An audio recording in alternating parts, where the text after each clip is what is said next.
before you build a pallet garden, you need to look for this exact stamp. If you miss it, you might accidentally be growing your food in toxic, chemical-soaked wood. Don't worry, building a vertical garden is actually incredibly simple, cheap, and fun if you do it right. Today, we are turning this basic shipping pallet into a stunning, space-saving vertical garden. I'll show you how to source it safely, prep it in minutes, and the secret trick to stop the soil from falling out. Let's build! Hey everyone, welcome back to the channel.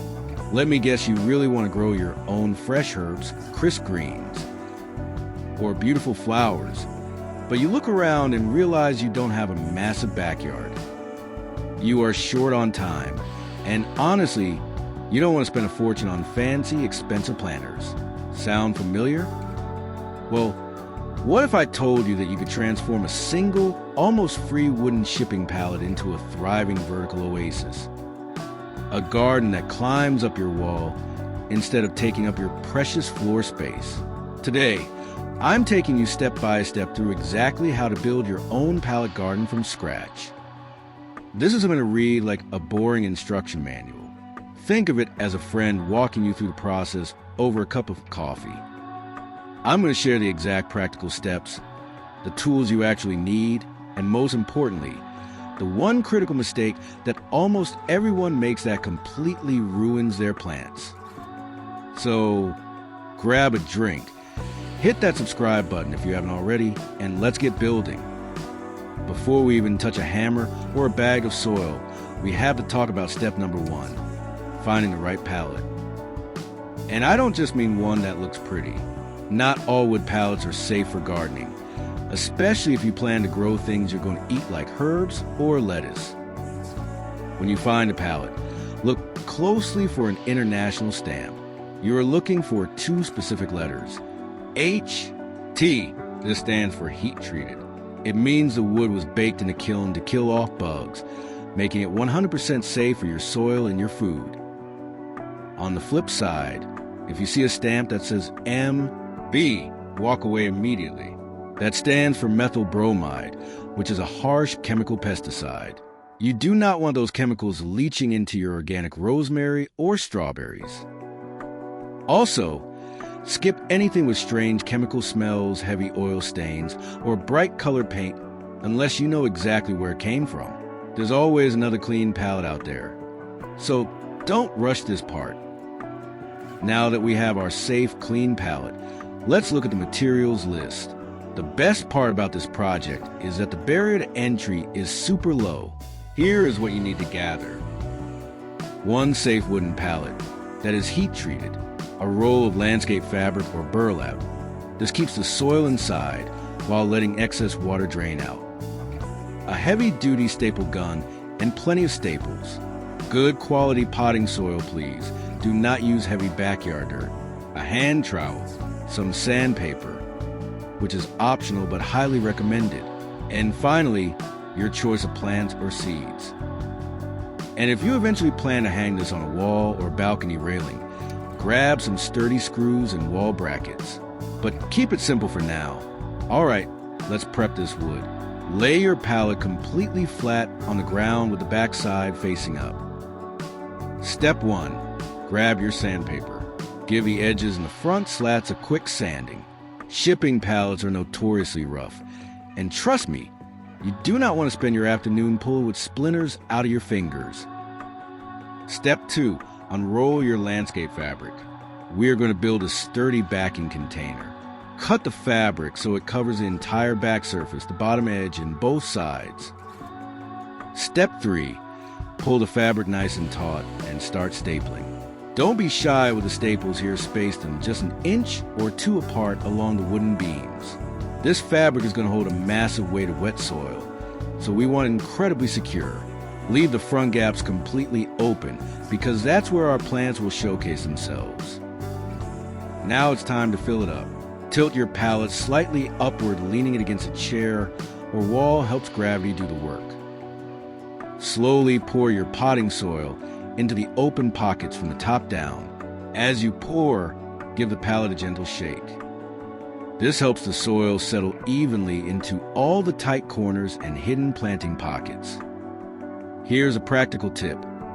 Don't pack the soil down too aggressively like concrete. Plant roots need pockets of oxygen to breathe and grow.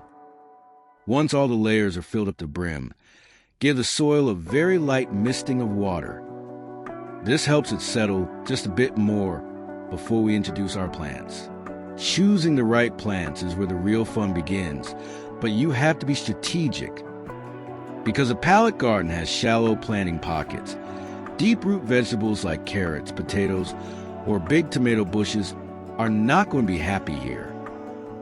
Instead, we want plants that love tight spaces and shallow soil. Here are the absolute best choices for a vertical pallet garden. For leafy greens, go with spinach, kale, and butterhead lettuce. For fresh herbs, pick basil, parsley, chives, and mint. Mint is notorious for taking over entire ground beds, so a confined pallet pocket is actually the perfect place to keep it under control. For fruits, strawberries look absolutely stunning cascading down a pallet. And for flowers, small varieties like marigolds or pansies add a beautiful pop of color. When planting, use your hand or a trowel to make small openings in the soil. Always start from the very bottom row and work your way up to the top. Tuck the roots in safely and gently firm the soil around the base of each plant. Now, stop right here. Do not lift this pallet up and hang it on your wall yet.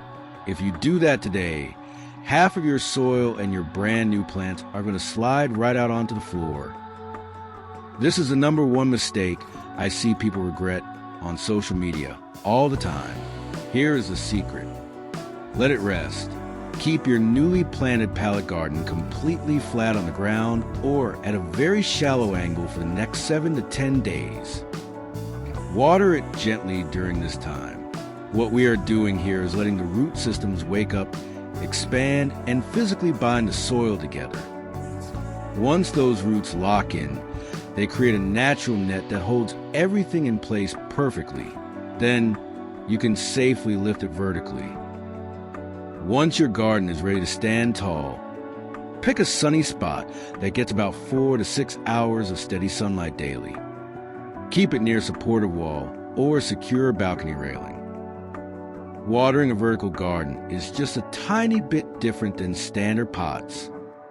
Because gravity pulls water downward, always water slowly from the very top row and let the moisture naturally seep down through the lower pockets. Check the soil daily during hot summer weather, and don't forget to trim back your herbs. Often the more you harvest them, the bushier and healthier they grow. Building a pallet garden isn't about perfection. It's about taking an upcycled piece of wood, using what you have, and creating something useful, green, and beautiful out of a small space.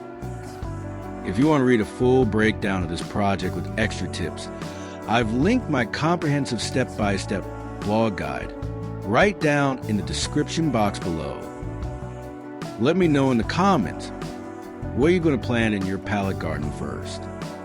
If you found this video helpful, please give a massive thumbs up, leave a comment below, and smash that subscribe button. And don't forget to activate the bell icon so you never miss any of our upcoming easy DIY home and lifestyle projects. Until next time, grow smart, live happy, and I'll see you in the next video.